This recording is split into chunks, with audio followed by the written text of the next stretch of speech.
Hi. Hi. Lovely to meet you. I'm Ibrahim. Hi, Ibrahim. Lovely to meet you. I think Yeah, we met online. Yes. Yeah, yeah. Everything. Everything is fine. Good. Thank you so much. Ready? Yeah, good luck with today. Thank you so much. Yeah. Session is about to start, so may I request everyone to be seated, please?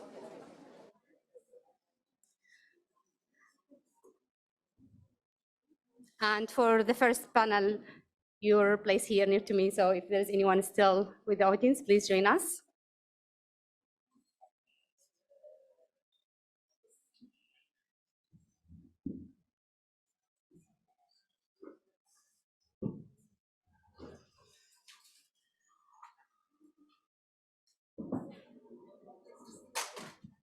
Welcome, everyone. I know it's in the middle of the lunchtime, so we really appreciate that you're already here on time.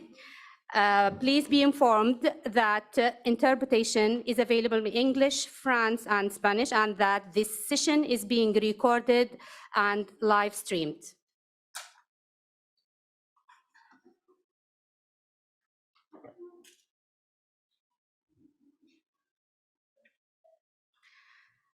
I would like to welcome all delegations to this parallel high-level event of the second Global Refugee Forum. And the discussion today is going to be about access to protection, asylum system, legal assistance, and human rights. And just to introduce myself, my name is Umayma Mrayev. I am a Libyan academic and legal advisor. Currently, I hold the position of Senior Impact Advisor at DLI Piper, the global law firm. And also, I am a member of the Billnet Global Board. I will talk about what I do and why I am moderating this session. So I'll tell you a little bit about my story and who I am. I was born and live in Libya until the age of 32. This means that I completed my education and built my career and started my family there, established a whole life there. Until 2013, after the Arab Spring, when I was awarded scholarship to complete my higher education abroad. And I was so keen at that time to gain knowledge and go back to my country to help rebuild the country and also establish the rule of law. I chose to do my PhD in the UK, and I conducted my research about the treatment of female prisoners. I was so keen to do a human rights related topic at that time, and I became known of my advocacy in the field. Unfortunately, this exposed me to risk. Libyan women who are involved in human rights advocacy work are usually vulnerable for persecution and threats to their lives. So I had to stay in the UK and seek asylum. Becoming a refugee is a life-altering experience, full with its challenges, uncertainty, fears. You become a different person the moment you become displaced, and the moment it changes everything, impacted the decision you make, the way people treating you, you become basically a person with a label. And whatever you do, whatever you achieve, you are always going to be a refugee first. But this became motivation for me and has encouraged me to continue my work in the advocacy, but with a little bit of shift, because now I'm focusing on refugees' rights, access to protection, and integration support. I lead a number of pro bono initiatives at DLI Piper and support the firm partnership with the UNHCR, in addition to my role in Billnet and the Global Legal Community Pledge, which we'll be speaking about shortly today. But while I've got the floor, I would like actually to reflect on a very inspiring poem that I always remember whenever we talk about the topic of refugees' protection and access to their rights. It is a poem written by a person called Wasson Shire. She's a Somali refugee in the UK, and she wrote this poem while she was sitting in a deportation center in the UK, reflecting on the notion of home. So in her words, you only run for the border when you see the whole city running as well. Your neighbors running faster than you, breathing bloody in their throats. You only leave home when home won't let you stay. No one leaves home unless home chases you. It's not something you ever thought of doing. You have to understand that no one puts their children in a boat unless the water is safer than the land.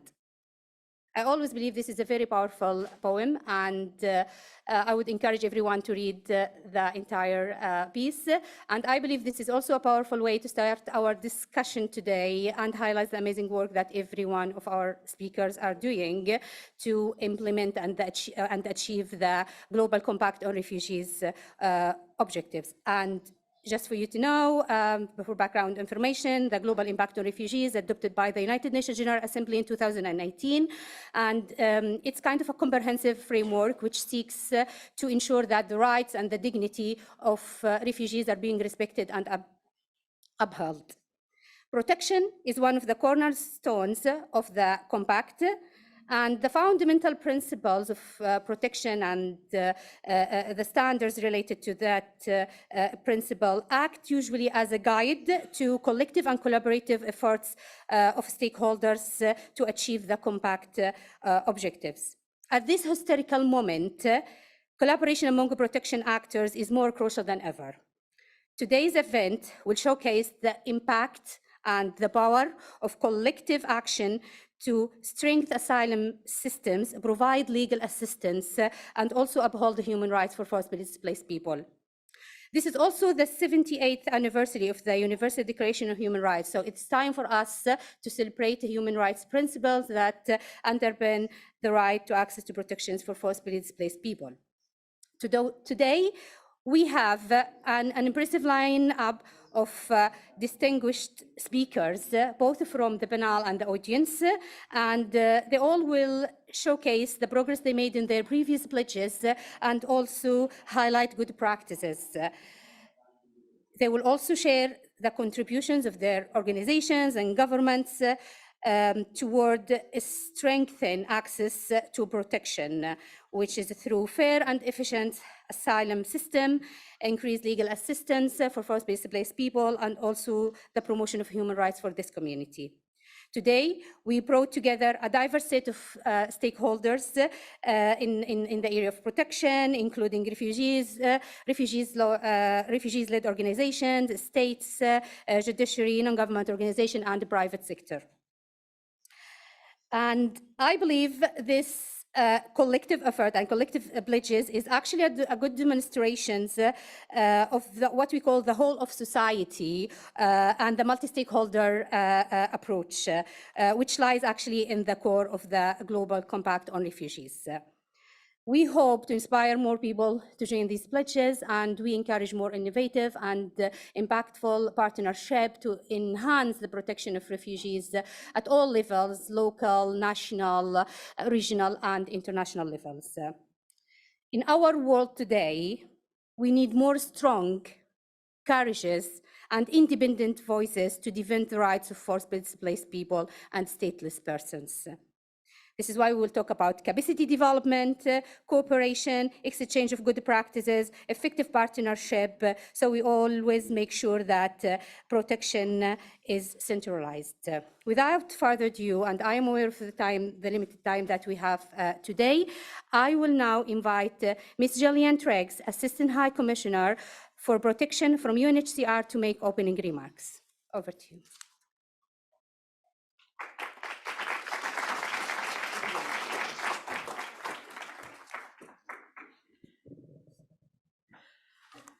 Well, thank you very much, Omima, for that introduction. I think we last met in Ireland and with PILNET, yes, and the role of the legal profession, and we'll come to that in a moment. But thank you all for being part of this a very important session. I'm really looking forward to hearing about all those pledges, because that is, of course, one of the objectives of the forum, but it really demonstrates the engagement that so many of you are prepared to make for this key question of access to protection.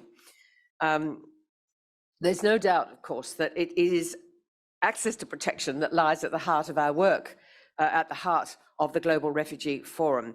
But protection is a very big word, and what does it mean, and how do we respond to it? How do we know what we can contribute to the idea of protection? And thank you, I think, Omima, for mentioning, of course, the 75th anniversary of the Universal Declaration of Human Rights, because as many of you here will know, there was that miraculous Article 14 that protects or asserts the right of everyone to seek and enjoy asylum. And I know we're here to talk about protection in the broadest sense, but this is the fundamental idea. If we don't have a right to seek asylum, then the rest is not really going to follow. And it's that principle, the right to seek asylum, and of course the non-derogable prohibition on return to danger and conflict, the principle of non-refoulement, they are the key ideas that underpin the Refugee Convention, but also the work of the UN Refugee Agency. And as you will all know very well, those principles are now under serious attack. And certainly in my professional career as a lawyer, an international lawyer, I have never seen such explicit willingness to declare that the refugee system is broken, asylum no longer works, and we now need a new world in which to operate. In this company, I probably don't need to say this, but we have to be very strong in pushing back against that rejection of that fundamental and those fundamental principles. It may be difficult to do in the current political environment, but we have to make the point that it's not the principles that are at risk here or that are not working. It is the failure to implement those principles and to respect them. And we do need then to come back to them. That's really the core message that I wanted to come back to. But let me come back to this phenomenon of the word protection. Lots of us do protection. So what do we mean by it in the context of the UN Refugee Agency? And we mean, of course, some of the ideas that are picked up in the context of the Global Compact on Refugees. It's not a legal document. It's a very simple English language document of aspirations, of a commitment that we all have a responsibility to share the need for protection for refugees. And when we say all, we mean the whole of society, not just sovereign nations and governments, but local governments and mayors, local communities, refugee-led organizations, faith-based groups who remain in the community and don't pack up their bags and go when the money runs out. They're there all the time. Scholars, parliamentarians, the private sector, the banks, all of these can come together to help ensure that what we mean by protection is achieved. And by that we mean child protection. 42% of refugees are children. Women and girls and boys are subject to significant sexual abuse as they travel along the routes to find protection. And we need to be sure that we're offering those services. We also need to be sure that we are that people have access to healthcare along the way, that they can have access to work, to opportunities to realize their needs for self-sufficiency, for dignity in the societies in which they find themselves. So that's broadly what we mean. So I'd like to take a couple of minutes to pick up some particular points. And one reverts to something I've already said. The importance of one of the instruments of the Global Compact on refugees, and that's the Asylum Capacity Support Group. The idea is together to support countries in strengthening their asylum systems, to help them get their processes in order to have fair and fast systems for asylum. Because one of the problems behind the criticisms of asylum now is that the systems are so cumbersome and so slow. And maybe my own profession as a lawyer has contributed to that. But it is possible to determine who is a refugee with a fair, fast system. And we need support for asylum systems to many countries. So working on that together is very important. The importance of the legal community, the judges, the lawyers, and the legal service providers. When we last met, as we said, it was PILNet and the huge, I think it was 125,000 pro bono hours were offered through PILNet and through others. And they delivered, I think, something like 160,000 hours. And that number is now doubled in terms of what is being pledged. And we'll hear more about that in a minute. But I'm very proud of this profession, that it's understood that so often it's legal advice, accurate legal advice and assistance, that is what people actually need. We can have a broad brush discussion about equitable sharing of burdens and responsibilities under the compact, but we also need that technical skill to try to ensure that we've protected people's lives. Can I also add one other element that is increasingly important, and that is the role of the national human rights institutions.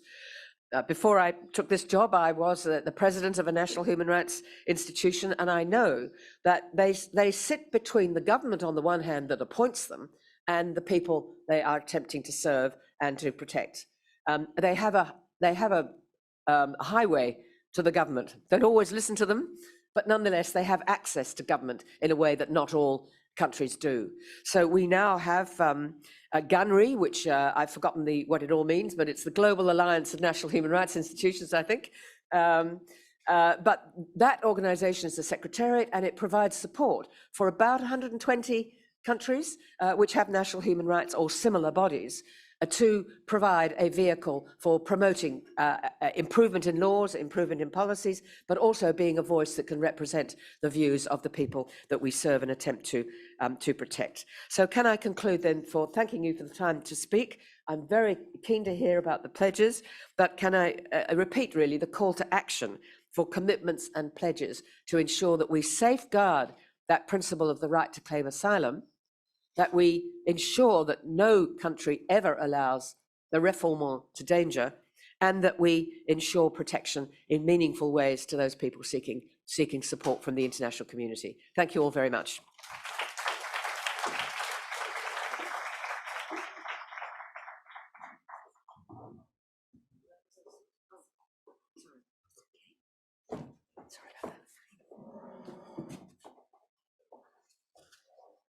Thank you so much, Ms. Gillian, and I would just echo what you say, and it's really important to pay attention to this call to actions. Thank you so much for keeping the time as well, which is something really, really appreciated, especially today, and I would invite everyone to be inspired by you in terms of the time. Today is about collaboration, and I would really appreciate your collaboration when it comes to keeping your time.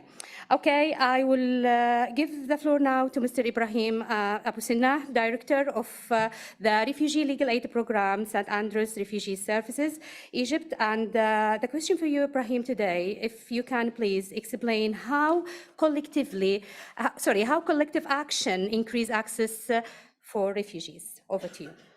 Thank you, Maima, for that introduction, and thank you, colleagues, for inviting me to this panel. I think similarly, and picking up from Madam Gillian, 4 years after the adoption of the Global Compact on Refugees and the first Global Refugee Forum, access to protection is under unprecedented attacks.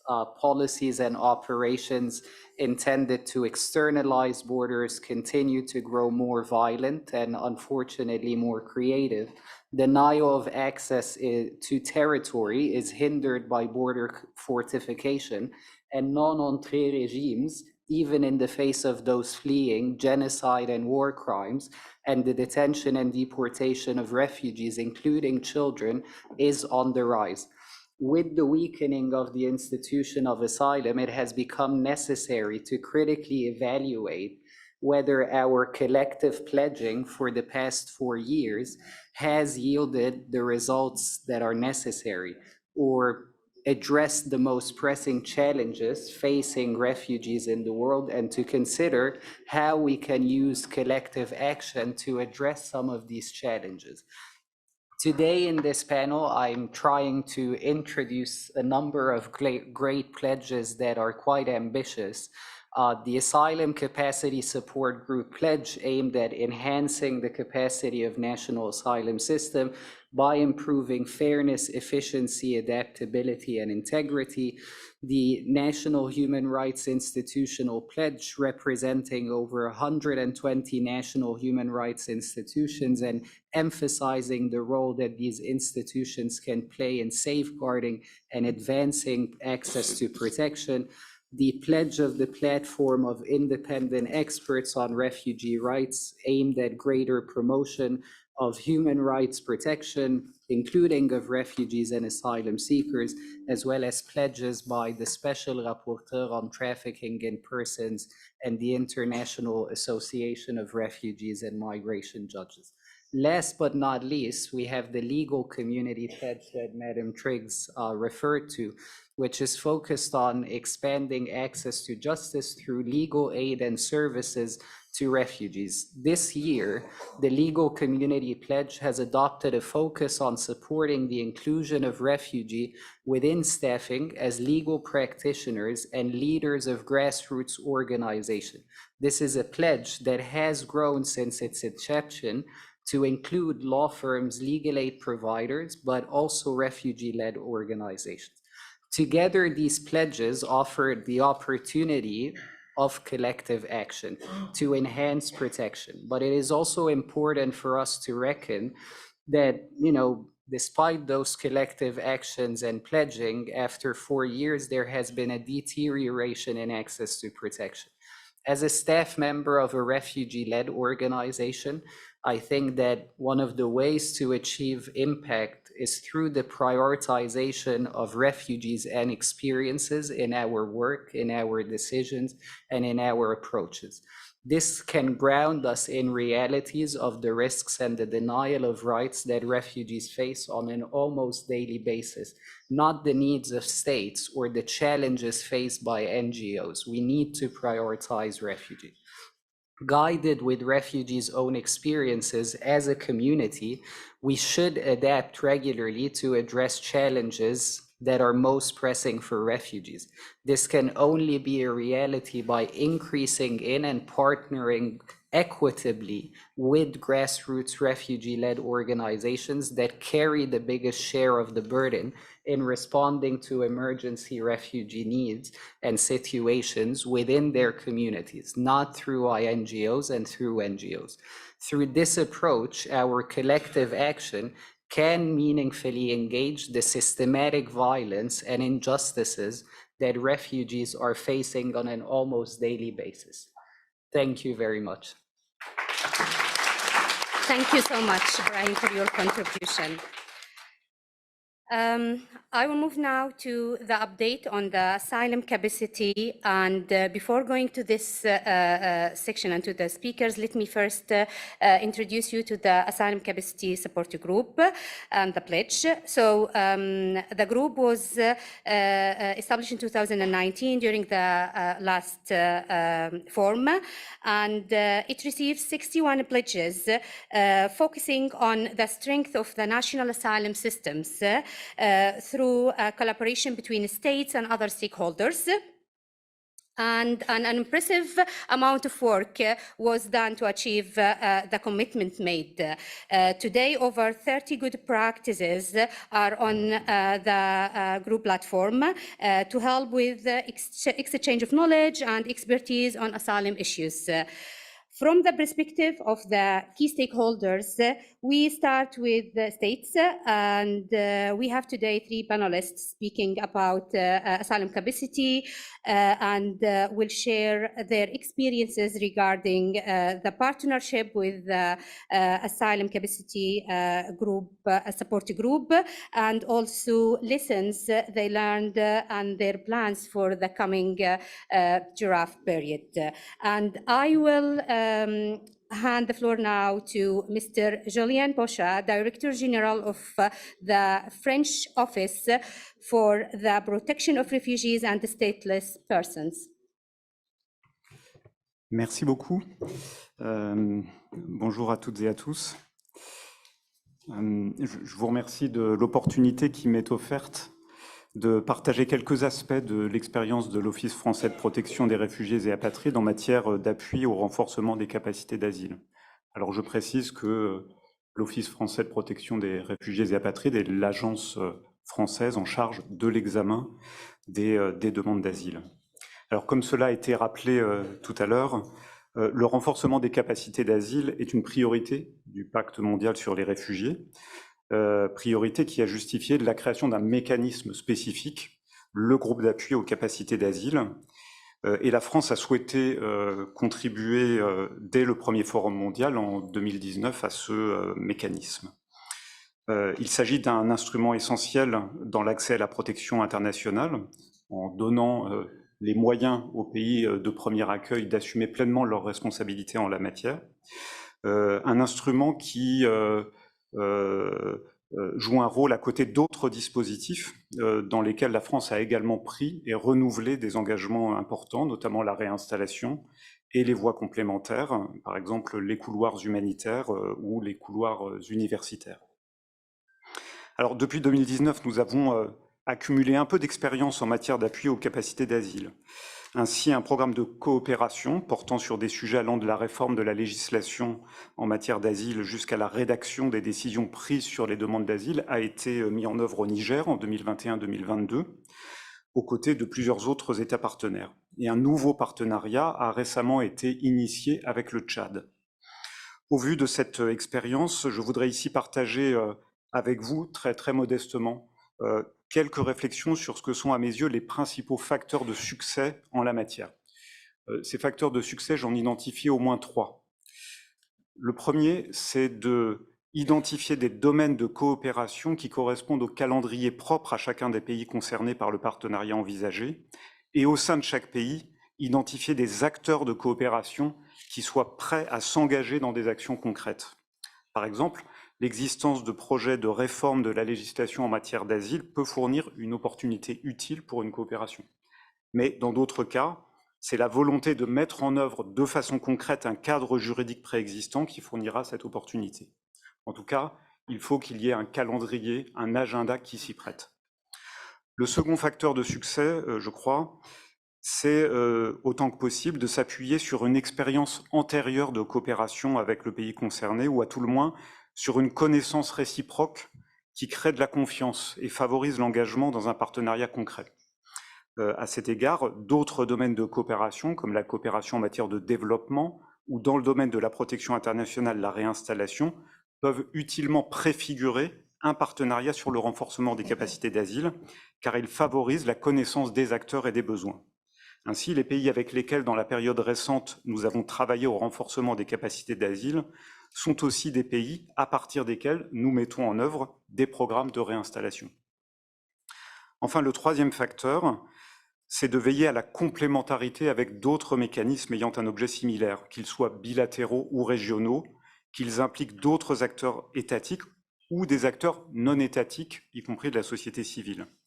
L'impact d'un partenariat peut en effet être démultiplié si plusieurs États coordonnent leur action, sans compter bien sûr le rôle des organisations internationales, telles que évidemment le HCR ou l'Agence de l'Union européenne pour l'asile. Voici très brièvement, pour respecter le temps de parole qui m'est imparti, les éléments que je souhaitais partager avec vous aujourd'hui, tout en renouvelant l'engagement qui est celui de l'OFPRA et plus largement des autorités françaises au sein du groupe d'appui aux capacités d'asile. Je vous remercie. Thank you so much, Mr. Boscher. I would like now to invite Mr. Dennis Arvin Chan, Chief State Counsel, Department of Justice, Refugees, and the Stateless Person Protection Unit of the Philippines. Good afternoon to everyone here in Room W and to my fellow panelists. It is truly a privilege for us to share key updates on the involvement of the Philippines in the Asylum Capacity Support Group. Our involvement in ACSG started with the membership of the Department of Justice, Refugees and Stateless Persons Protection Unit in the reference group, where discussions on the different recommendations to strengthen UNHCR's work in asylum capacity development were convened. We'd like to share 3 good practices, which we hope may also be helpful for other states. First is on the implementation of a business continuity plan amid the COVID-19 pandemic, which allowed us to adjust and continuously ensure access and inclusion despite changing work and engagement modalities. Second is on the provision of free and accessible public legal assistance, counseling, and representation to indigent refugees, asylum seekers, stateless persons, and populations at risk of statelessness. Lastly, we highlighted the capacity strengthening initiatives on refugee protection and statelessness among various stakeholders. Okay, next slide. Even before the institutionalization of the Asylum Capacity Support Group, we had various opportunities to support other states in their pursuit of quality national asylum systems. The most recent is when we facilitated a session with the government of Malaysia on March of this year, where State Councils Melvin Suarez and Paulito de Jesus, who is also here with me today, presented the history of the asylum and protection mechanism in the Philippines. We are more than open and willing to explore further support that we can provide to other states in line with asylum capacity. Next slide. The matching with New Zealand was initially explored to learn ways on how our capacity on country of origin information can be developed and enhanced. As the discussions moved along, we discovered more areas where the Philippines can learn to continuously improve and further look into ways to ensure that the asylum mechanism in the Philippines is marked by fairness, efficiency, adaptability, and integrity. Last December 7, members of the Refugees and Stateless Persons Protection Unit attended the first virtual session with the Government of New Zealand. The key areas that were covered by this session include community integration program, country of origin information, asylum system, and reception center. We look forward to the next activities which will help us serve refugees, stateless persons, and asylum seekers better. Next slide. Okay. Wrong slide. It's the wrong slide. But I'm about to end anyway, so I end with the DOJ-RAS PPU and UNHCR Philippines' willingness to explore potential areas to work together with you. Again, on behalf of the Philippine government, we express our gratitude for this opportunity to share key updates on asylum capacity development. Thank you so much, Mr. Chan. I will move now to Ms. Soyang Park, Assistant Deputy Minister, Asylum and Refugees Resettlement Sector, Immigration, Refugees and Citizenship, Canada. Thank you very much for inviting me to be on this panel. I don't have a PowerPoint presentation, but I was going to start by saying that, but I somehow made myself onto Dennis's presentation, so maybe I'm wrong about that. Anyway, thank you very much. It's my pleasure to be here today representing Canada at this very important event. Canada is committed to the Asylum Capacity Support Group and UNHCR's important work matching state commitments to support asylum capacity development around the world. Canada has been looking very closely at our own asylum system in recent years, identifying ways that we can innovate and create efficiencies with the objective of enhancing the integrity of the asylum system. And this has included increasing and improving data sharing between organizations, improving client service, because they are clients, by reducing processing times for claims and reducing manual processing of forms, and leveraging technology as much as possible by offering virtual hearings and electronic applications. We're continuing to look for ways to ensure fast, fair, and final decisions. We know this is a goal shared by others to address the increasing number of arrivals and existing backlogs of our asylum applications. We welcome the opportunity to work bilaterally and regionally with other states to share and exchange ideas. Canada is also involved in a number of multilateral and regional forums and initiatives, including the Regional Asylum Capacity Building Initiatives, known as RACB, which is being done through the framework of the ACSG mechanism. RACB has been a success. Since 2015, we have closely collaborated with the US, Mexico, and UNHCR on the strengthening of Mexico's asylum system. This includes working together to increase capacity to process and resolve case files. From 2018 to 2022, Mexico was able to increase its capacity by 438%. To build on these achievements, and as claims continue to grow, Canada pledges to continue supporting Mexico with asylum capacity building activities. Our second pledge outlines Canada's commitment to reinforce our regional asylum capacity building activities in the Americas. We will engage with international partners to explore the development of similar initiatives to RACB to support asylum strengthening in Central America. Canada's also been actively engaged in MERP support platform and the Los Angeles Declaration on Migration and Protection. In response to the MERP's regional pledge, in support of the multi-stakeholder pledge on asylum capacity strengthening, Canada has responded and has matched this pledge. This match signals our continued commitment to the support platform.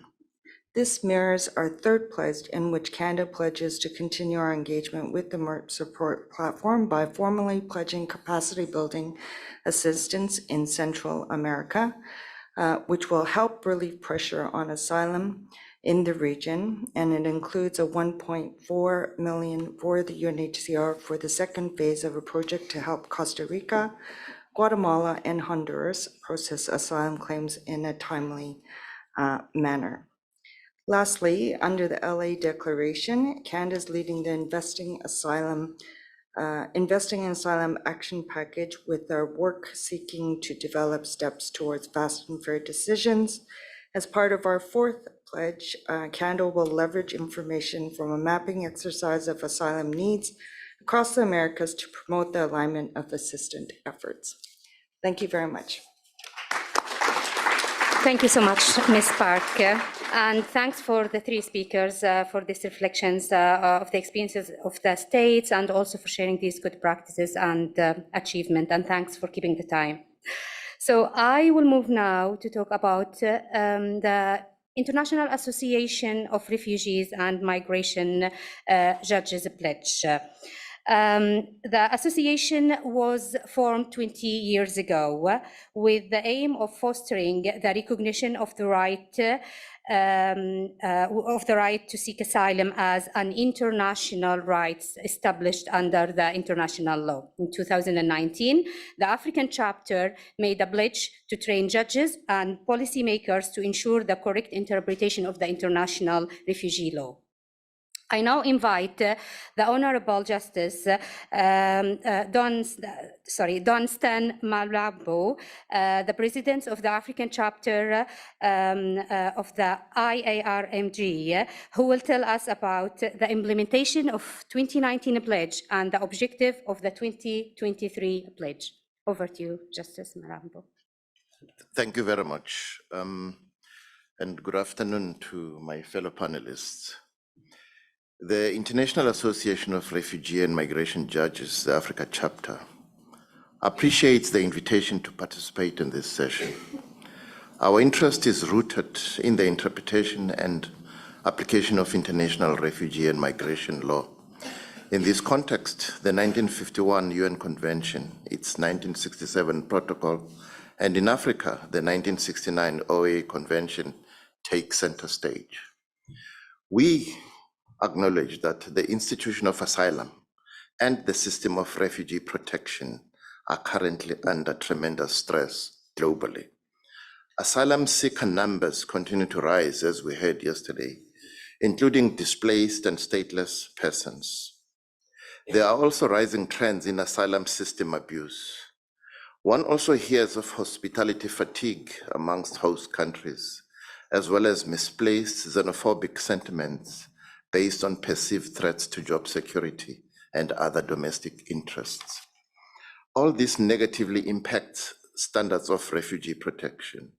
These realities impact the judicial process, hence our interest as judges in this association. 4 years ago, as you mentioned, moderator, we made a pledge to spearhead the training of judges and legal professionals on refugee law, as well as supporting initiatives aimed at enhancing fairness and efficiency in the asylum system and the elimination of backlogs in asylum applications. We were largely successful in implementing our pledge, especially in training more than 1,000 judges and Refugee Appeal Authority members. We are pleased to make another pledge to deepen our capacity building initiatives, not only of judges and lawyers on refugee and migration law, but also of RSDOs and Refugee Appeal Authority functionaries.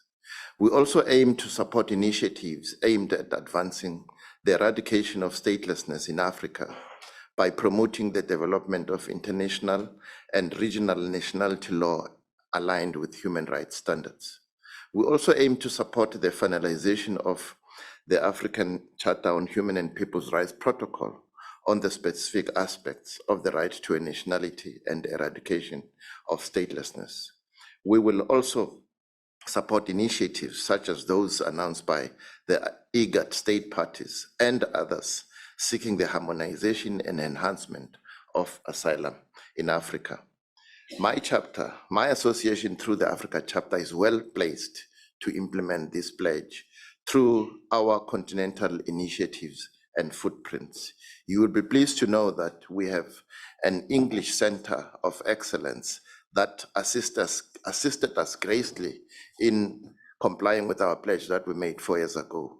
We're in the process of establishing 2 other centers in Portuguese and in French to make sure that we penetrate those areas and make our presence felt.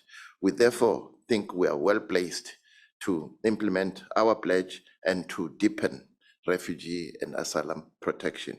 We take this opportunity further to applaud the efforts of the UNHCR in protecting the asylum system globally. Thank you very much. Thank you so much, Justice Malambo. Really appreciate your contribution. I will now turn to Daniel Malapasa, who is the first refugee advisor on the Australian delegation to the GORAF, who, without giving anything away, will be announcing Australia's pledge on the very issue this side event is addressing. Over to you, Daniel. Thank you very much, and thank you everybody for making the time to be here. And I'd like to acknowledge my panelists as well, and especially my fellow Australian Assistant High Commissioner Gillian Triggs, who is really my idol and role model. So I just really want to acknowledge her.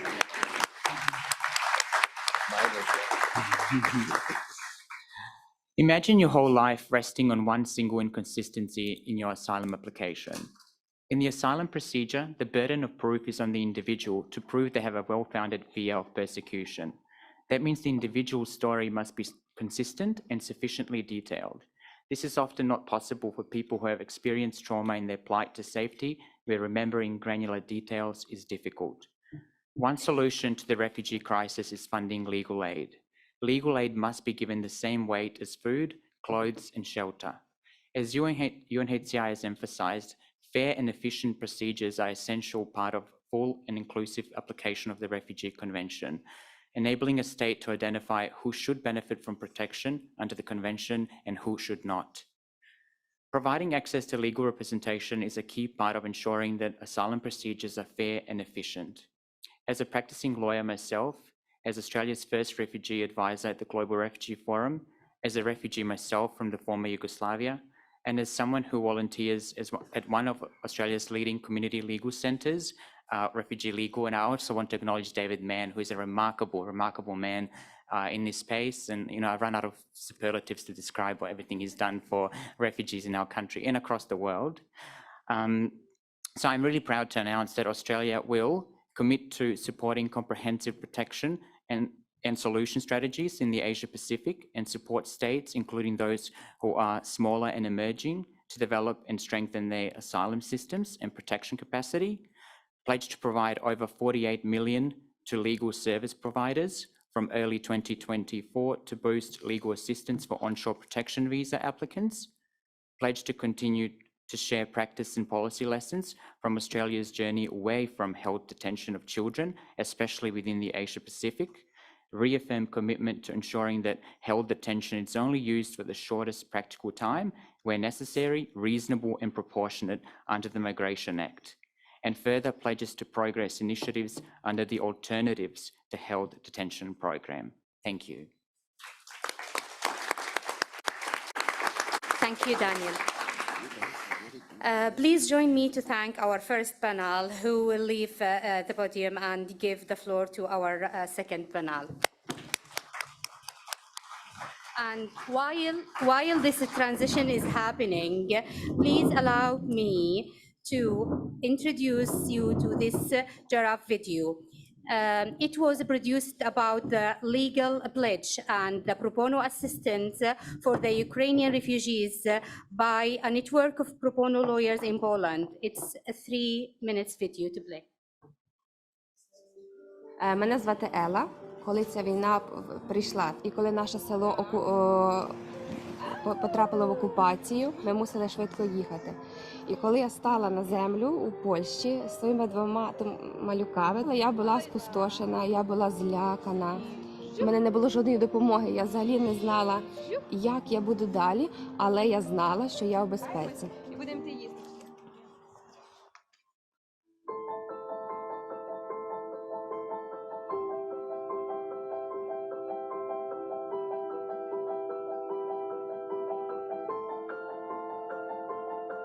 І в нашу організацію, де я працюю, одного дня прийшли юристи і сказали, що вони будуть нас працювати щопонеділка. Дуже багато мені допомогли саме з дитячими питаннями. Я отримала дуже багато соціальних виплат.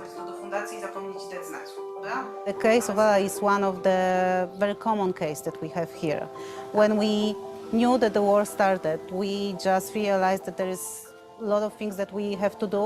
It is not enough for those people to be sure that they are welcome here and they can feel secure, they can start studying, they can go to school, they should learn language, and so on and so on.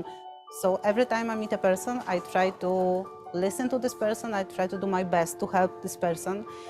I like working with people, and I feel that every time we do something good, it changes the world, even a bit, yeah? When he was coming from Ukraine, he applied the refugee status. Refugee status because Poland has decided, okay, under EU law, we should give his status.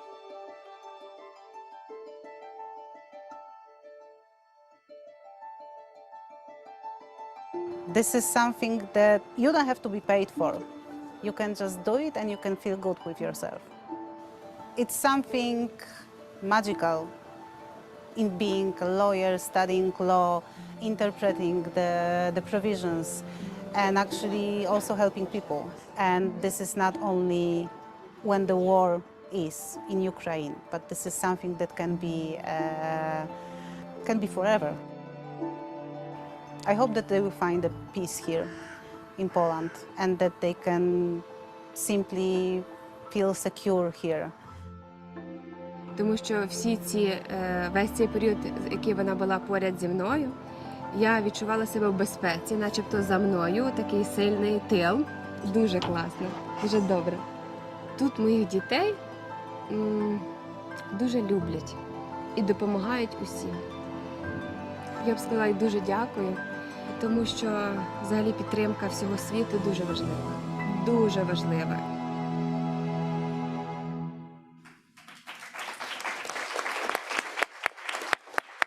This was actually a great video, and I think it's a nice introduction into the impact of legal pledges. It's also a hopeful reminder of what can be done. So I'll move now to the update on the legal community pledge, and I would like first to welcome our second panel here. I will start by firstly invite Ms. Julia Mayhofer, the co-executive director of Pelnet, and the question that I have for you, Julia, today is that you were personally the leader behind the 2019 pledge. Can you tell us about the 2019 pledge, what inspired you, and what the impact of the pledge has been so far? Thank you so much, Amaima, and good afternoon, everyone. So as she has said, I'm here to take a step back before we actually talk about the pledge, the new pledge, which was actually just launched earlier today in the plenary session. And one thing perhaps to correct is that I don't think I'm the leader of the pledge. There were several of us involved, which we also consider as a core group. Many of them are also here today. So it's really exciting and wonderful to be back after 4 years and actually see the impact and the interest that has been gained around the pledge. But to start, the GRF Legal Community Pledge was initiated first at the 2019 Global Refugee Forum, as you all heard. And we really saw the GRF as an opportunity to mobilize more lawyers and the broader legal community to increase legal assistance for and with forcibly displaced people. And also in the long term to advance protection, justice, rights, and solutions. And as I said already, the actors that drove the first pledge include PILNet and many other refugee rights actors. Many of them are also here today, and together we also refer to ourselves as a core group.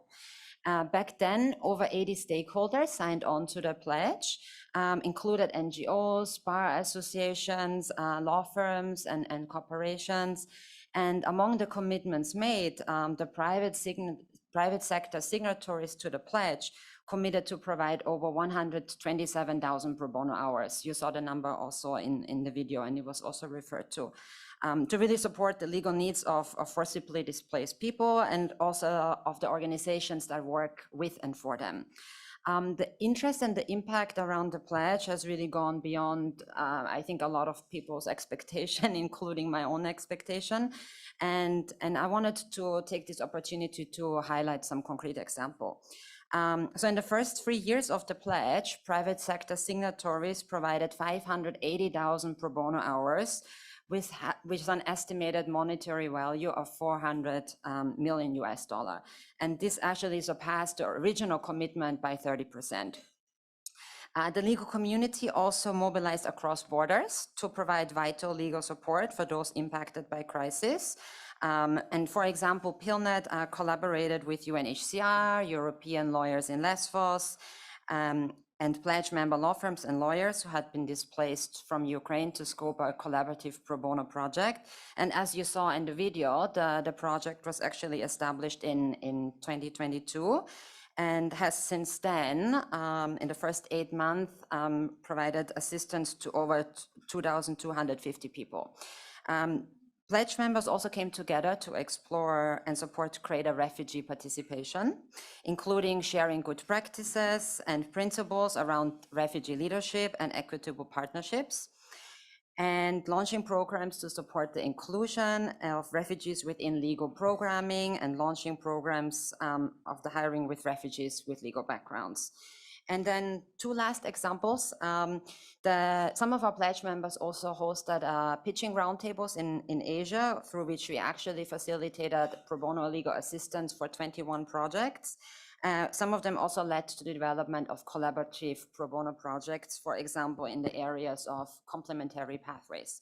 And then lastly, with funding mobilized through the pledge, and the technical support also provided through other pledge members, we were able to launch a pilot project in Thailand, which I've been personally involved in and has been really exciting. And through that, we have been able to address the legal needs of 30 individual cases, but have also been able to train more lawyers and get more lawyers interested in Thailand to support refugees. And I'll stop there. Thank you. Thank you so much, Julia. I will invite now David Mann, the Executive Director of Refugee Legal. And my question to you, David, is if you can share some good practices that have been implemented as a result of the pledge. Yes, well, look, the context is an all too familiar challenge globally.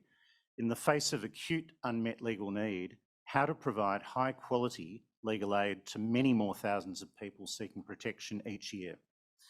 With chronic under-resourcing and soaring need, it was clear that we had to find different ways of doing things.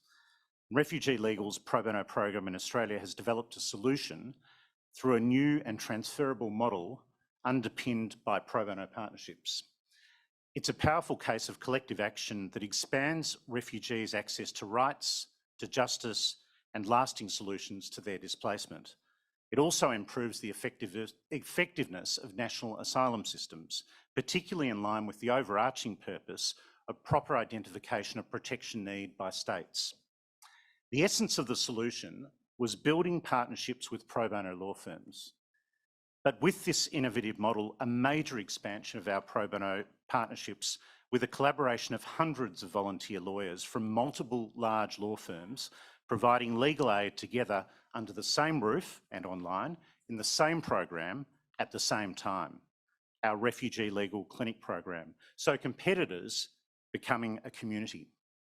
This model harnesses the profound goodwill, skills, passion and resources of the private sector and transforms them into direct legal help for people seeking asylum.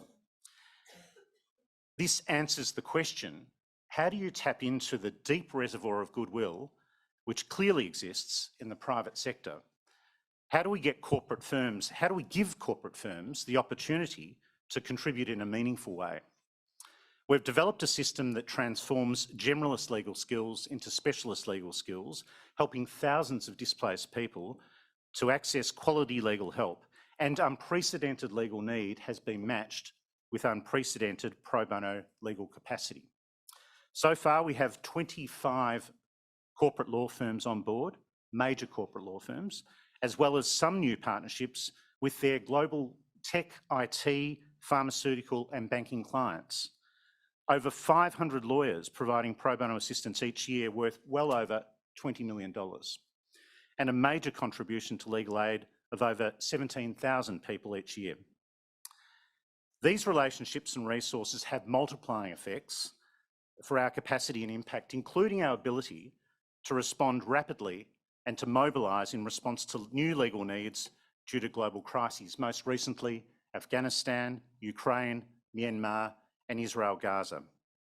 Big corporate law firms and small NGOs are not often thought of as natural partners, but this program tackles that assumption head on. That's because it's driven by something profound, a common shared conviction that access to legal help and to justice for refugees matter.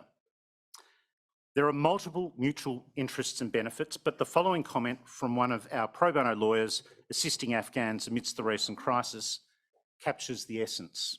And he said, "It's one thing to be watching this tragedy unfold on the nightly news. It's another thing altogether as a lawyer to actually be able to do something about it now, something that can change the course of someone's life for the better." Thank you so much, David. I would like now to invite two panelists together, Lynette Lam, Executive Director of Justice Center Hong Kong, and Lara Nassif, Pro Bono Counsel at Herbert Smith Freehills, the law firm. And I have the same question for both of you. Looking to the future, what do you think can be achieved through the 2023 pledge? If we start with you, Lara. Thanks, Umaima, and thanks to UNHCR for inviting HSF to speak today. So under the 2023 pledge, over the course of the next 4 years, 110 pledges comprising RLOs, international and national NGOs, academic institutions, law firms, bar associations, UNDP, and the governments of Australia and Chile have pledged to work with and support over 1 million refugees and displaced persons. Moreover, law firms and NGOs together pledged nearly 1 million hours of legal assistance,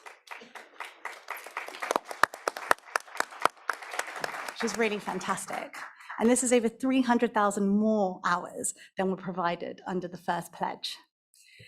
As a law firm representative on the core group, which helped to manage the 2019 pledge and then to help draft and promote the 2023 pledge, I wanted to reflect on private sector involvement in the 2023 pledge and what I think this means for the next 4 years. Many of you may know that firms are usually obsessed with hours as a key metric. David called it a pathological obsession. But what is remarkable about the pledge is the focus of firms on the impact of their work. So as you'll be aware, in addition to signing up to the Joint Legal Community Pledge Framework document, pledges were asked to make specific organizational pledges. The range of organizational pledges made by law firms show that they are seeking to build on relationships created with NGOs and RLOs during the first pledge period, and also to develop new, meaningful engagements with NGOs and RLOs. For example, firms have committed to include and engage refugees in the design, implementation, and evaluation of refugee rights pro bono or legal assistance projects by working in partnership with lawyers and paralegals with lived experience, or the RLOs and other community-based organizations. One firm has committed to initiate a collaborative project to create a platform to provide RLOs with local law resources on establishment and other standard corporate issues in their jurisdictions. And another firm has committed to partner with a refugee rights organization on a therapeutic lawyering project. In addition to committing to the provision of legal advice, law firms are trying to think laterally about their commitments.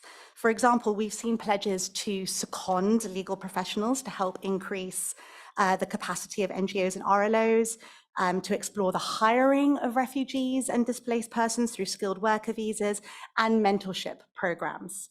So these pledges demonstrate that commercial firms have recognized that they play a part in the global and local legal ecosystems that work with and support refugees and displaced persons, and are committing to do so responsibly and in collaboration with other sectors and specialisms that make up these ecosystems. And we really, really hope that this will give rise to more widespread and sustainable impact. Thank you, Laura. Renate?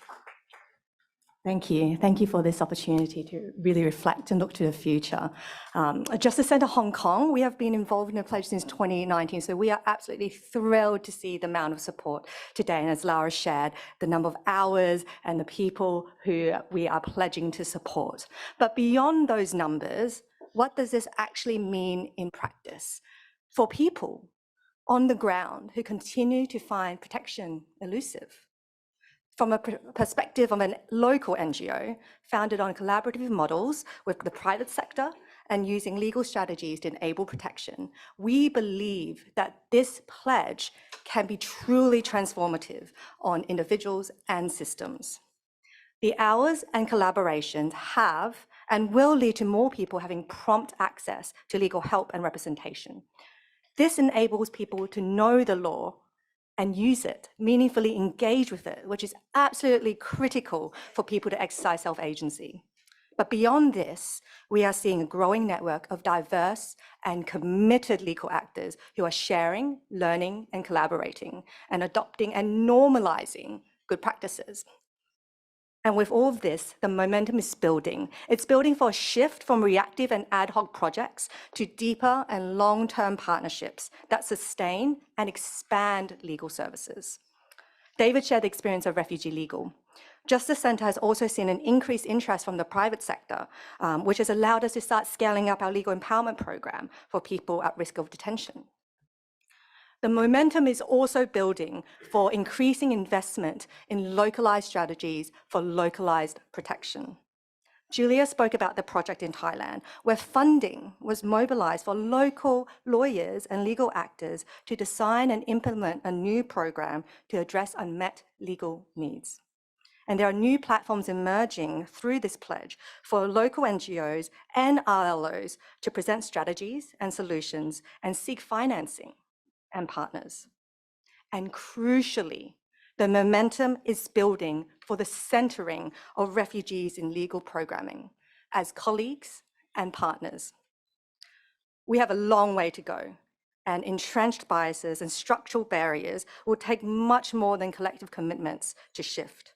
But we are seeing progress in the right direction, with increasing recognition of the critical legal work that RLOs do in their communities, and also a shift in hiring practices.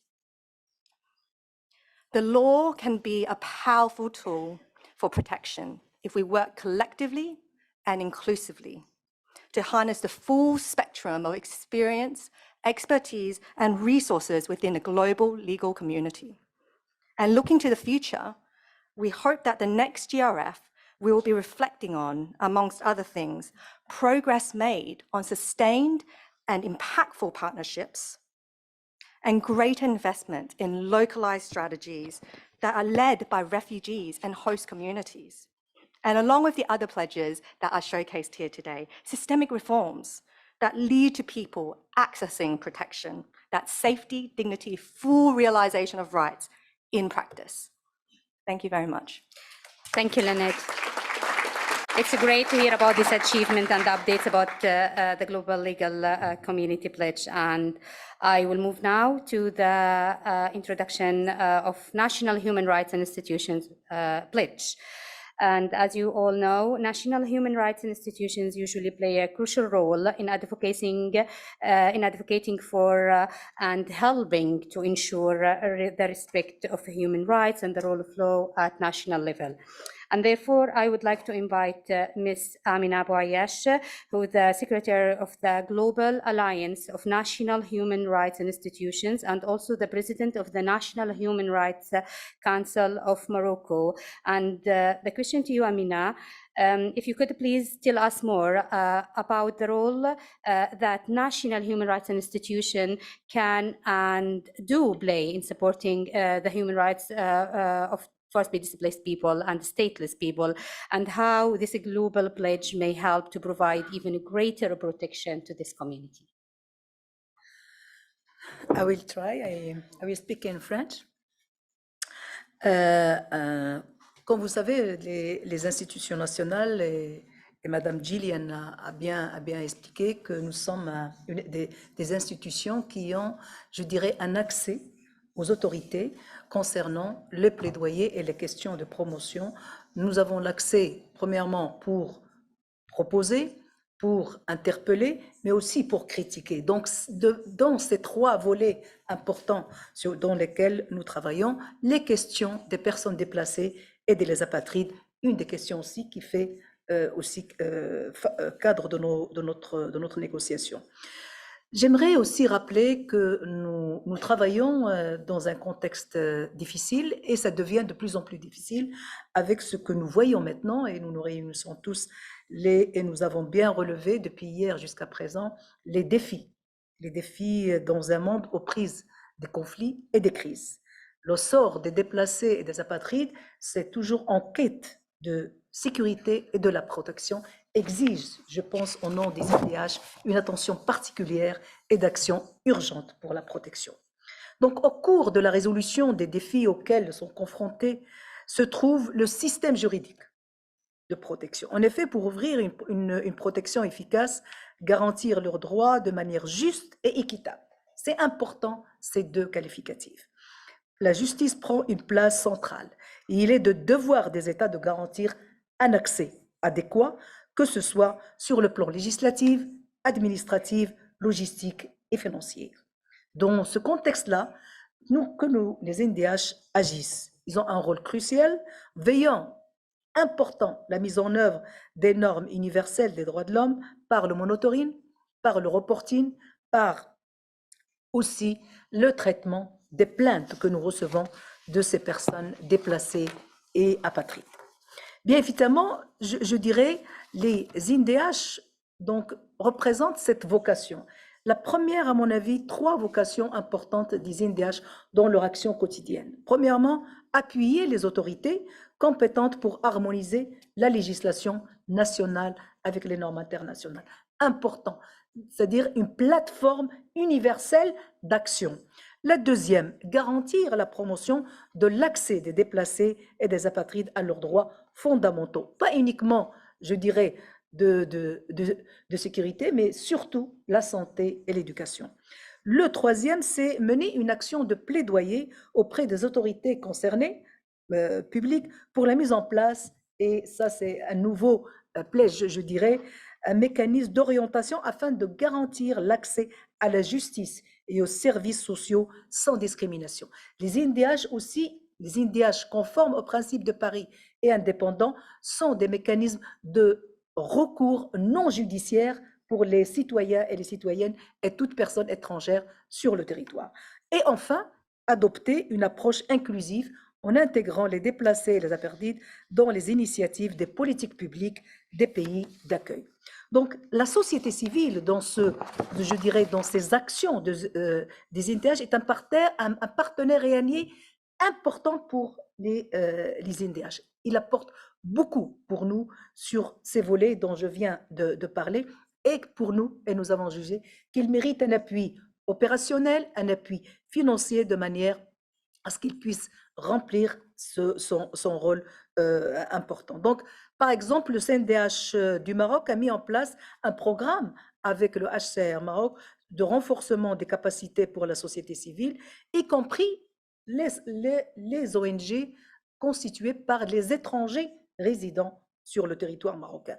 Donc, premièrement, pour le renforcement de leur capacité, et donc, et aussi d'interagir dans les 12 régions du Maroc avec la société civile pour la protection de ces personnes déplacées. Je tiens vraiment, et je parle aujourd'hui au nom de la Gannerie, je tiens à partager avec vous, comme Madame a demandé la question, un engagement collectif. Nous sommes 122 INDH dans le monde, donc nous avons pris un engagement collectif pour que chaque institution membre de Gannerie puisse agir activement en faveur des droits des personnes déplacées et apatrides dans leurs pays respectifs.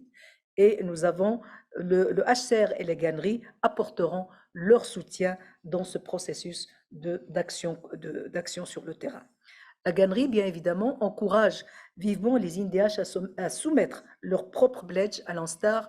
Nous avons maintenant nous avons en cours d'autres pledges d'autres institutions nationales. Nous avons déjà reçu le pledge de la Bolivie, des Philippines et du Maroc. Donc, le Maroc qui préside, c'est important pour nous, le président, le groupe de travail de réseau africain sur l'immigration et les personnes déplacées sur le continent africain. Je souhaite réitérer vraiment l'engagement de la Gannerie et du CNDH lié par un accord avec le HCR Maroc pour la protection des droits des déplacés. Je dirais aussi un dernier mot. En s'attaquant, je souhaite enfin rappeler la nécessité d'investir dans la prévention des conflits, dans le changement climatique, la consolidation de la paix et le développement durable. En s'attaquant à ces causes sous-jacentes, nous pouvons vraiment offrir un avenir plus stable et sécurisé à tous.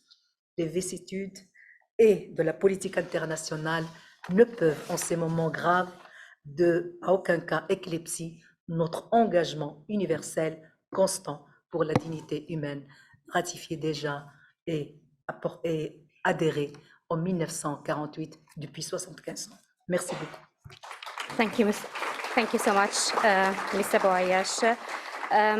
Mr. Pedro Francisco Calizaya Aro, Ombudsman of Bolivia, couldn't be with us today, but he had shared the video about the pledge of the Bolivian National Human Rights Institution on stateless, and this is to be played now.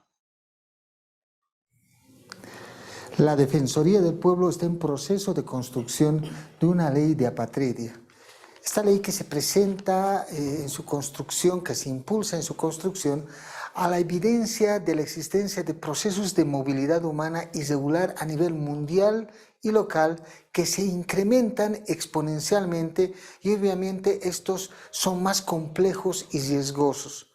La propuesta impulsada por la Defensoría del Pueblo responde a la observación final del Comité de Protección de los Derechos de todos los trabajadores migratorios y de sus familias.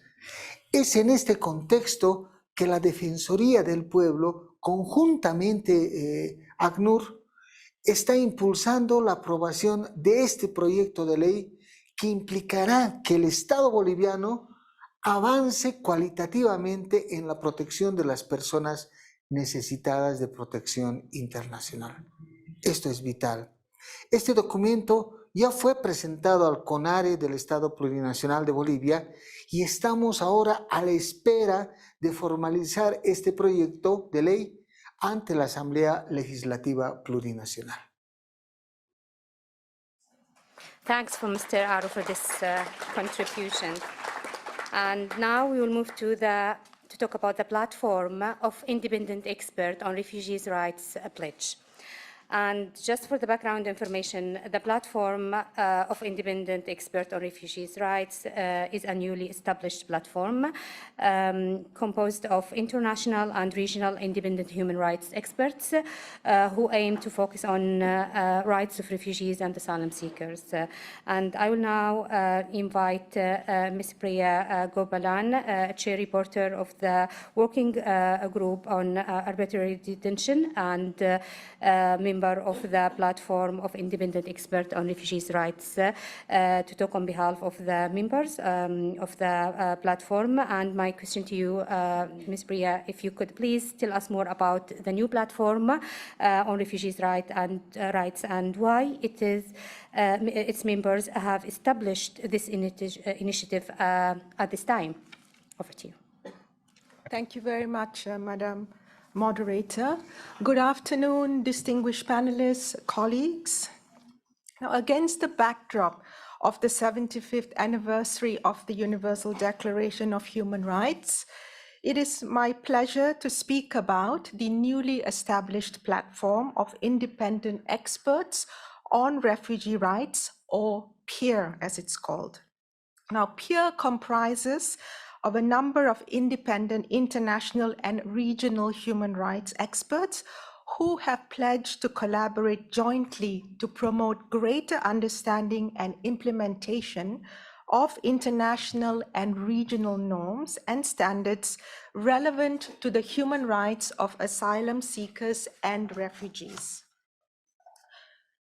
The PEER is currently composed of the Working Group on Arbitrary Detention, which I represent today, the Special Rapporteur on the Human Rights of Migrants, and the Special Rapporteur on Trafficking in Persons, especially women and girls, Ms. Siobhan Mullally, who's here to my right today, the Committee Against Torture, as well as the Special Rapporteur on Rights of Refugees, Asylum Seekers, Internally Displaced Persons and Migrants in Africa, of the African Commission on Human Rights and People's Rights, and the Rapporteurship on the Rights of Migrants of the Inter-American Commission of Human Rights, a representative who's also present with us today from the Inter-American Commission. Now, together, PEER members have made a multi-stakeholder pledge to work together to analyze and respond to human rights concerns that face refugees and asylum seekers through joint initiatives, including sharing of information, analysis, and experiences that can guide and support other stakeholders, including states, to ensure that refugees and asylum seekers are able to access the human rights that they are entitled to. PEER took its inspiration from IDWAW platform, which was launched in 2018 and is composed of 7 UN and regional human rights experts who work to address discrimination and violence against women and girls, promote accountability, and advance their human rights. PEER members similarly hope to utilize a collaborative approach to work towards greater protection and promotion of human rights of refugees and asylum seekers globally. The need for such collaboration is more critical now than ever. We live in a complex international context in which persecution, conflict, human rights violations, and events disturbing public order have resulted in historically high numbers of people being forced to flee their homes, including over 47.8 million refugees, asylum seekers, and others in need of international protection. Let's pause with that figure, 47.8 million individuals. Unfortunately, therefore, while the need for protection is most acute, the world is also witnessing a worrying approach in many situations, involving punitive measures, pushbacks, collective expulsions, refoulement, arbitrary detention, limited access to asylum procedures, xenophobia, and discrimination against refugees and asylum seekers worldwide. This threatens to stall. It threatens to even reverse progress that has been made towards advancing rights. Respect for human rights is at risk at every stage of the forced displacement cycle. Violations of human rights are a root cause of flight in the first instance, and human rights of asylum seekers are often at risk while in transit, and the millions of people waiting for asylum claims to be determined or residing in protected displacement in countries of asylum often are unable to realize their full range of human rights and to achieve protection and true durable solutions. International refugee law provides the essential framework for the protection of refugees, and UNHCR has a clear mandate in this regard. However, international and regional human rights frameworks often offer fundamental norms, mechanisms, and tools for the protections of refugees and asylum seekers that complement and strengthen the protection afforded under refugee law. While there is no dedicated or international regional human rights mechanism that focuses primarily on refugees and asylum seekers, the range of UN and regional human rights experts with a mandate of relevance to asylum seekers and refugees offers unique opportunities. Strengthening the coordination of such intersectional initiatives will augment the human rights of refugees and asylum seekers. PEER is also pleased to have the support of the OHCHR and UNHCR in this endeavor and looks forward to working towards the implementation of its mission to promote and protect the human rights of refugees and asylum seekers. Thank you. Thank you so much. We will move now to the pledge on the protection of refugees and the prevention of trafficking. And I would like here to invite the UN Special Reporter on Trafficking in Persons, Shifon Mulali. And Ms. Mulali, our question to you today is if you can tell us how right-based responses to trafficking can be strengthened to ensure better prevention and protection for refugees affected by trafficking. Over to you. Thank you very much, Madam Moderator, distinguished panelists, guests, Assistant High Commissioner Triggs.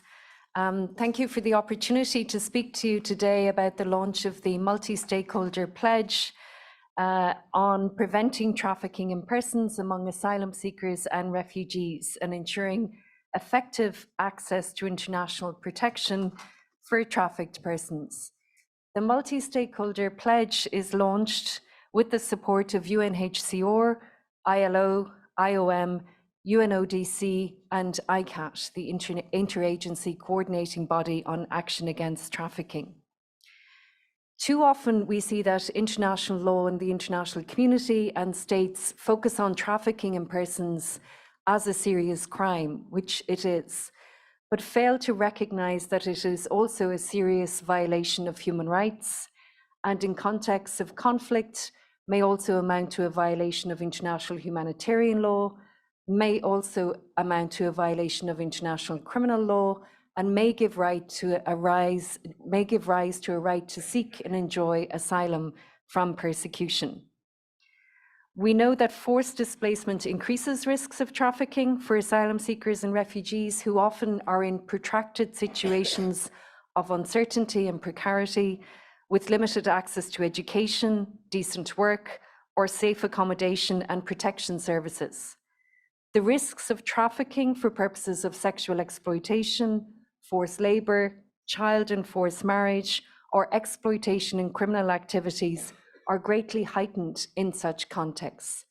And we need urgently to move away from the tacit acceptance of what are sometimes referred to as negative coping strategies or survival strategies, and recognize that these are premised in serious violations of human rights. The pledge that we are launching aims at enhancing protection for asylum seekers, refugees, stateless persons and migrants who are at risk or affected by trafficking in persons, thus supporting the overarching objectives of the Global Compact for Refugees. The pledge aligns with the key recommendations and follow-up actions of the 2021 high-level officials meeting, in particular recommendation 2, entitled Enhancing Access to International Protection. The pledge contributes also towards achievement of the Sustainable Development Goals and Agenda 2030. And furthermore, given that anti-trafficking is a thematic area of commonality between the Global Compact on Refugees and the Global Compact on Migration, when pledging for the Global Compact on Refugees, stakeholders may also wish to submit similar pledges under the Global Compact for Migration. We highlight that unaccompanied and separated children are particularly at risk in situations of displacement and must be ensured protection, recognizing their unique vulnerability and right to protection as children without discrimination. With the launch of this pledge, we call on states, international organizations, international financial institutions, and other partners to commit to strengthening effective access to protection. Concretely, for children, this can be achieved and advanced by resourcing child protection services and integrating protection of asylum-seeking and refugee children as a matter of urgency. The multi-stakeholder pledge highlights opportunities to commit to expanding resettlement opportunities, rights-based family reunification, and safe migration pathways to prevent risks of trafficking. It calls on states to commit to ensuring effective access to asylum without discrimination and other forms of international protection, recognizing that such protection reduces risks of trafficking. The pledge highlights the need to address the gender dimensions of persecution, the rights of women and girls to effective action to prevent trafficking and to protection against refoulement, including through recognition of risks of re-trafficking. The pledge seeks to provide refugees with safe and legal routes to protection to avoid dangerous journeys and trafficking risks, and also includes adequate and timely access to quality protection and support services, including shelter, psychosocial support, healthcare, and legal aid to meet the needs of survivors. It can also benefit returnees and host communities. Importantly, at this event, which is focusing on access to justice, it commits to providing legal aid and early legal assistance to victims of trafficking to strengthen access to justice. It calls for non-penalization on account of irregular entry or presence of victims of trafficking who are refugees, recalling Article 31 of the 51 Convention, and it recalls for an explicit prohibition on detention of children and protection of the right to non-punishment. It calls for full respect for the customary international law principle of non-refoulement. As we renew our commitment to the Universal Declaration of Human Rights at 75 years, we need also to renew our commitment to the right to seek and enjoy asylum from persecution for trafficked persons. I hope that you will consider joining this pledge, and I want to thank PILNET for already joining the pledge and for their support. And personally, I want to thank Assistant High Commissioner Triggs for her support in bringing this issue to the attention of the wider asylum and refugee protection community. Thank you. Thank you so much, Ms. Molali, and for everyone in this second plan for your contributions. I will move now to open the floor for contributions by stakeholders on the floor, and we have about 9 or 10 interventions today. Each speaker will have 90 seconds. I would really appreciate it if you can all keep this in mind, just to allow as much people as possible to speak today. And our first intervention will be a joint intervention by representatives of the European Union and the European Union Agency for Asylum. Thank you. Seide Chouk from the expert group on the views of migrants within the European Commission. So the European Union commits to continue providing support to protecting refugees and strengthening access to international protection, as well as strengthening protection system and capacities within Europe and in the country hosting refugees. The EU pledges to develop a thematic development program to support the strengthening of asylum capacity along the migratory routes. In addition, the supports it continue under the Regional Development and Protection Program to partner countries across the Atlantic and Mediterranean migration routes to consolidate the asylum system and capacities. The EU commits to providing a high-quality asylum space, ensuring fair and just access to asylum within the EU, including through financial support and operational support of the European Agency of Asylum, the EUAA. Thank you very much, Saida. My name is Nina Gregory. I'm the Executive Director of the European Union Agency for Asylum. And indeed, our mandate is to support 27 European Union's member states in capacity building, but also in implementing our common European asylum system. We do work also beyond the borders of EU with our partner countries. We are present in 6 Western Balkan countries, in Turkey and in Egypt, and we do work under the realm of regional protection program in North Africa. Our pledge today is to offer capacity development support to the authorities of Ukraine and Georgia, and we will assist them in achieving their goal of aligning their protection system with our common European asylum system. Thank you so much. I would like now to invite the second intervention by,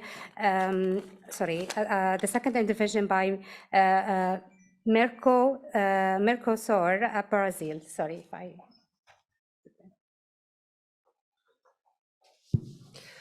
Good afternoon. My name is Luana Medeiros. I'm the General Coordinator for the National Committee for Refugees of Brazil, but I would be talking right now about the joint pledge presented by the Forum of CONARES, which are the National Committees of Refugees of Mercosur and associated countries. So in 2022, around 2 in 5 new asylum applications around the world were presented by people from Latin America and Caribbean, mainly from Venezuela, Cuba, and Nicaragua. Despite the long and generous tradition of asylum and international refugee protection in Americas, particularly in South America, the high number of applications for recognition of refugee status has put pressure on our national systems. Trying to, solve that situation and help facing that problem, the CONARES Forum of Mercosur presents a pledge to continue to strengthen the asylum system of its member and associated states. The commitment materializes in 4 actions: foment the institutional strengthening of CONARES and equivalent organizations dedicated to the RSD through the digitalization and continuous improvement of systems for receiving, registering, and managing requests for refugee status determination; promote technical strengthening of CONARES and equivalent organizations through the commitment to actively seek at national and regional level the increase in opportunities for continuous training, exchange, and good practices and international technical cooperation. 3, develop a regional continuous training program in international law for refugee and stateless people in need of international protection. And 4, reaffirm the commitments made in the 2012 Declaration of Fortaleza and 2000 Rio de Janeiro Declaration about the Statute of Refuge to strengthen Mercosur as a humanitarian space for protection. The countries who have adhered to this pledge are Brazil, Argentina, Paraguay, Uruguay, Chile, Colombia, and Ecuador. Thank you. Thank you. Our next intervention by Minister of Interior, Han Angelina Tene, South Sudan.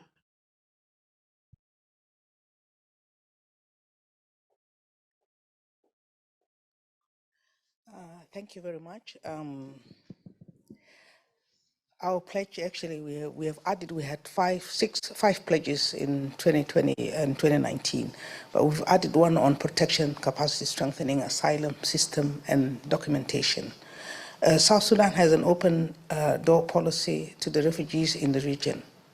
Support for the asylum system to improve documentation at all levels of the Commission for Refugees Affairs and the Eligibility Board, among others. The government recognizes the need to improve the asylum system and protection capacity to enhance efficient service delivery to the refugees and management system. The government has made this new pledge to include, but not limited to, the overall protection capacity and asylum system strengthening. And these are the pledges. The government of South Sudan pledges by 2027 to strengthen the capacity of South Sudan's national asylum process through By 2024, fully operationalizing the appeal process, Refugee Appeal Board, as provided for in the Refugee Act and regulation. By 2025, promoting the consistent accessibility of the national asylum procedures through coordination with Director of Civil Registry, National Passport, and Immigration, and relevant law enforcement agencies to build the capacity of border immigration officials and infrastructural intervention.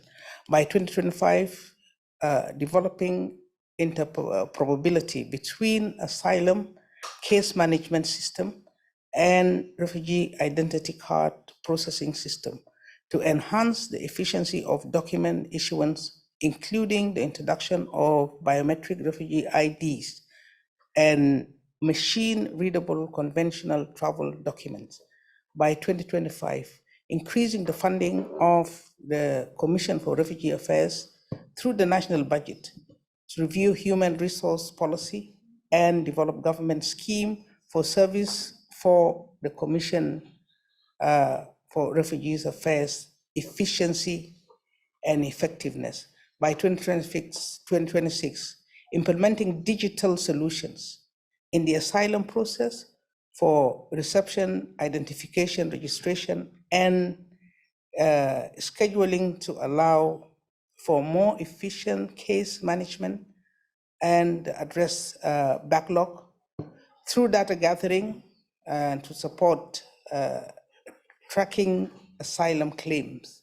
Finally, by 2026, initiating the production of data on displaced and stateless persons through its national statistical system. Thank you so much. Next intervention is by Uruguay. Uruguay.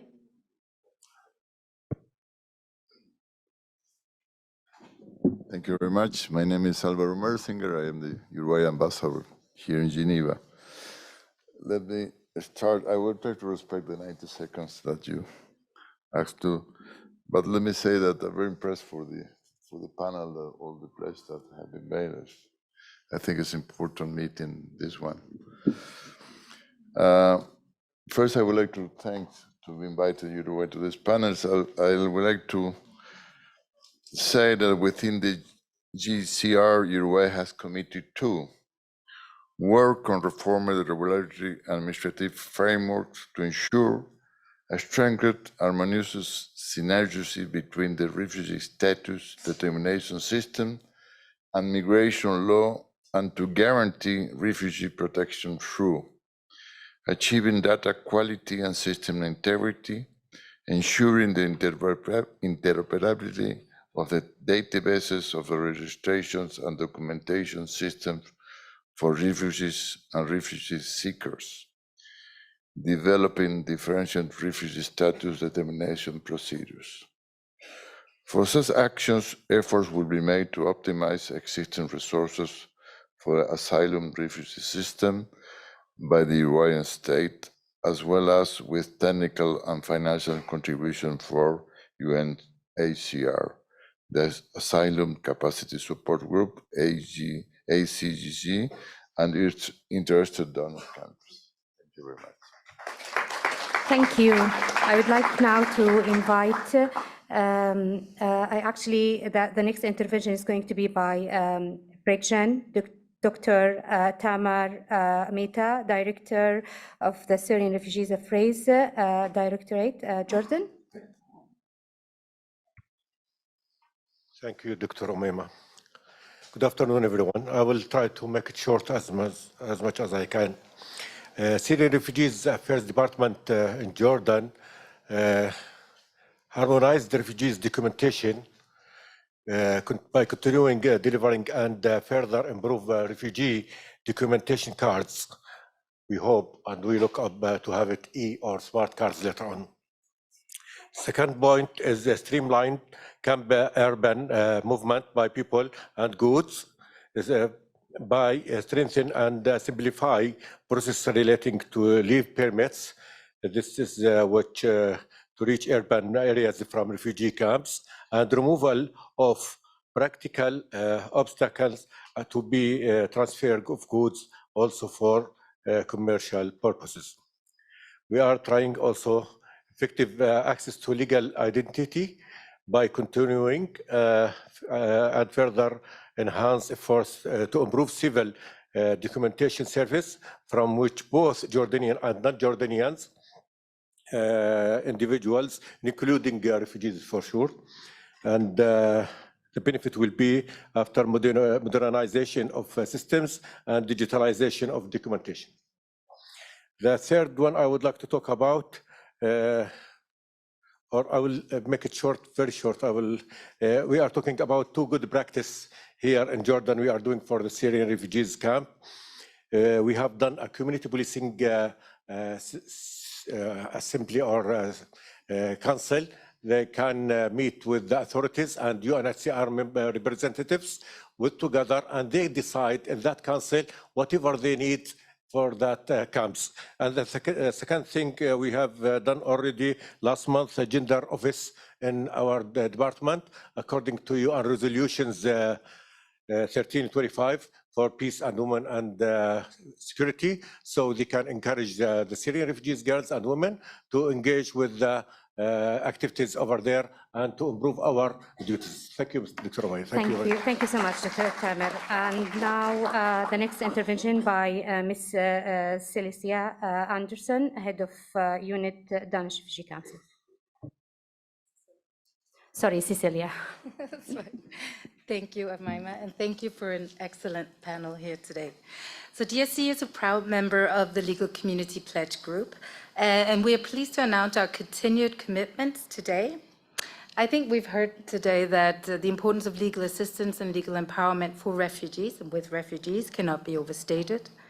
It is a key means to accessing rights, justice, and solutions, and in seeking to leverage those, a joint legal community comprising a range of different legal actors coming together, including the refugees themselves, coming together to strengthen access to legal services and to facilitate improvements to systems is both powerful and much needed.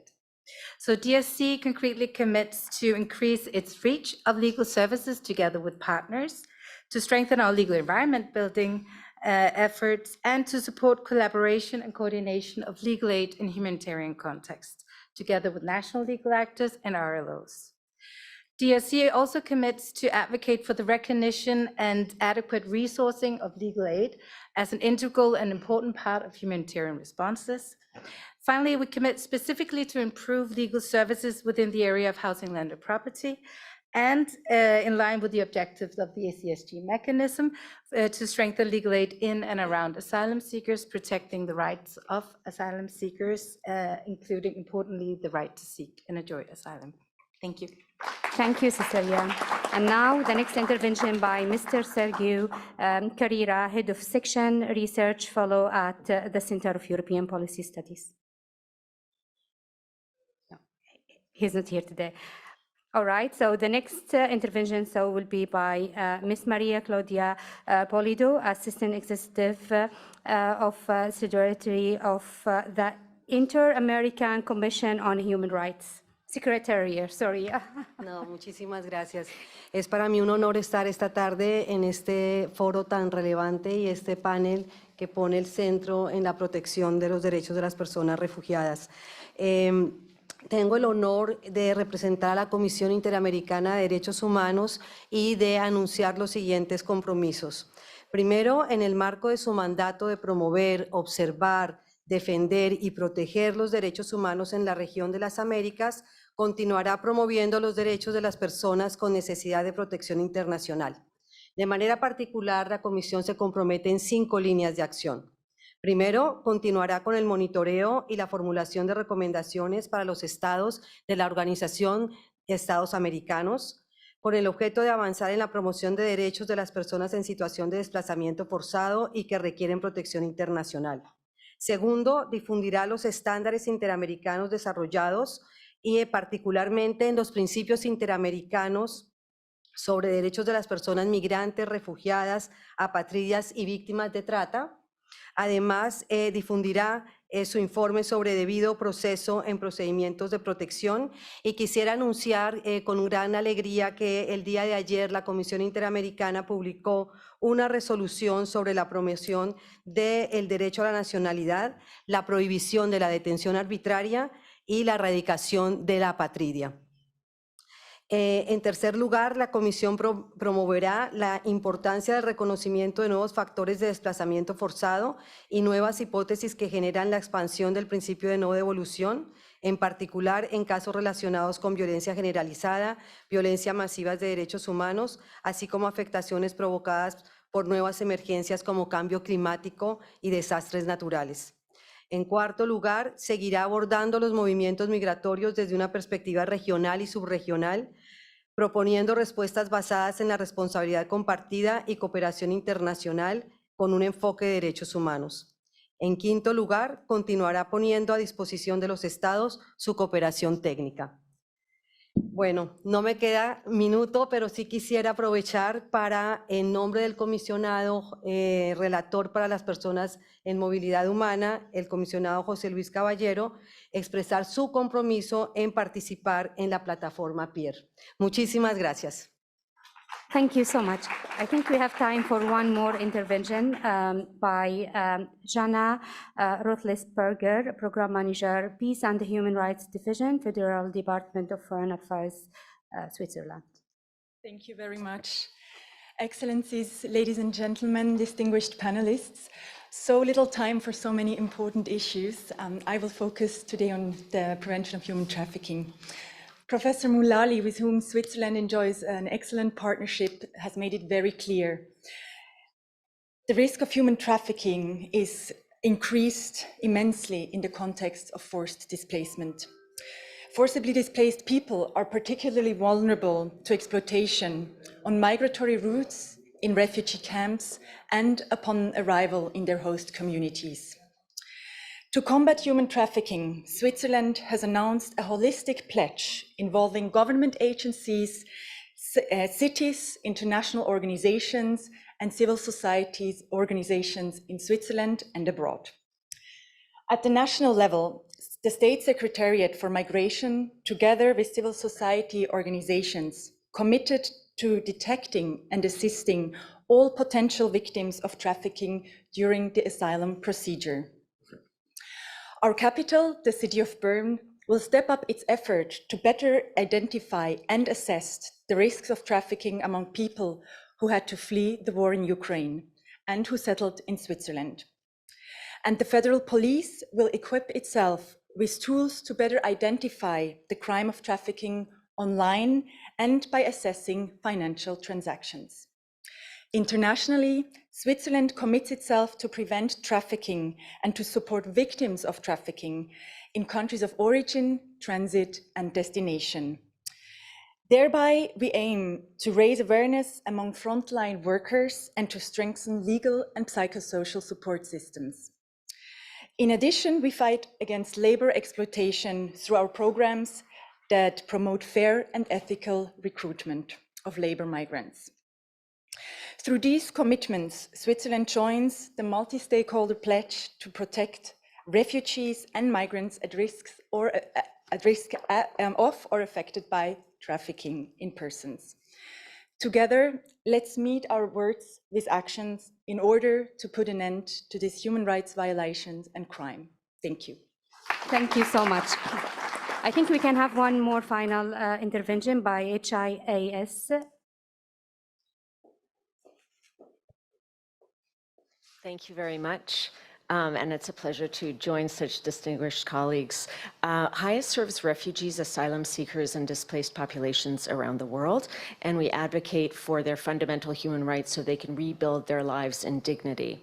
We are very pleased to join the Legal Community Pledge, spearheaded by PILNET, and feel that it gives us an opportunity to join these advocates around the world to increase legal rights and protection of displaced populations. In particular, HIAS commits to provide legal assistance to 60,000 displaced people annually in 18 countries, with a focus on at-risk populations, including children, survivors of gender-based violence and torture, LGBTQI+ populations, and people living with disabilities.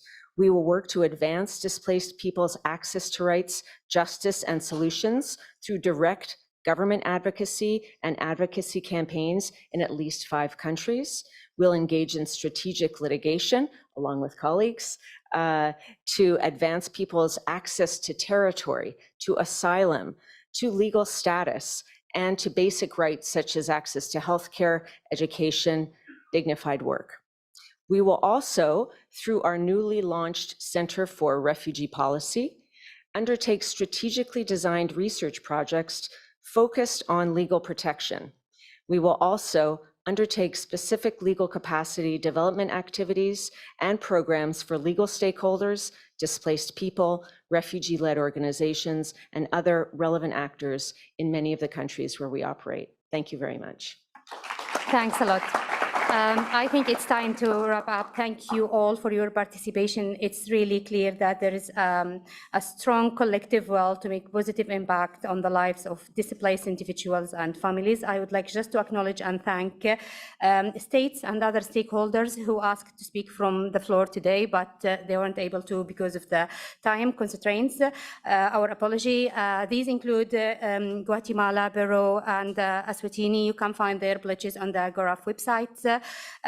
We welcome all achievements today, all of these amazing pledges by the global legal community, Asylum Capacity Support Group, the platform of independent experts on refugees' rights, and all other stakeholders. And just to conclude, I would like to say that with courage, resilience, and solidarity, we will continue to advocate in our respective way for access to protection. And I look forward to seeing the impact of all of this work. And I hope when we meet again in the next forum, the world is a better place for forcibly displaced people. Thank you so much, everyone.